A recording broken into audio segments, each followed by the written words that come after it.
Well, Monday afternoon after the race, Dennis Conner sat down with our resident sailing expert, Dave Scott. He's also the Kiwis meteorologist, or at least one of them, to discuss Team Oracle's America's Cup loss. Again, so Spit Hill, he went out of the boundaries. He got over the line early. He committed several fouls. He just didn't have the best series he's ever had, and he's paying for it with a lot. Kiwis seem to have a better team. Did they also have a better boat as far as design goes?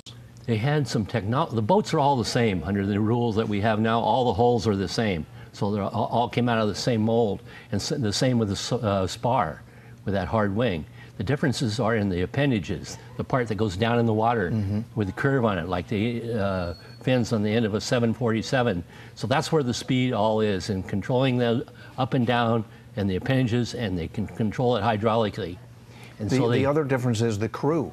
Well, the crew on the New Zealand boat, they have to keep the hydraulic power up with their legs.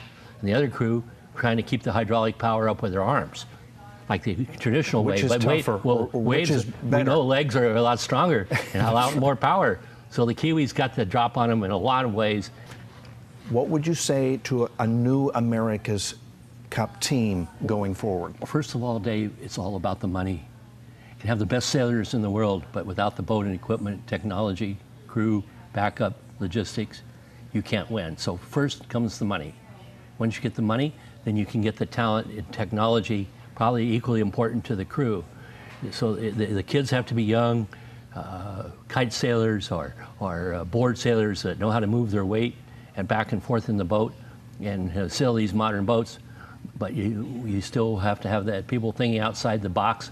You have to have the Boeings and the SAICs and the Airbuses there to make the hardware for the hydraulics to work, and the guys controlling the wing back and forth, pumping the sail. So it's a whole new America's Cup, and it's exciting.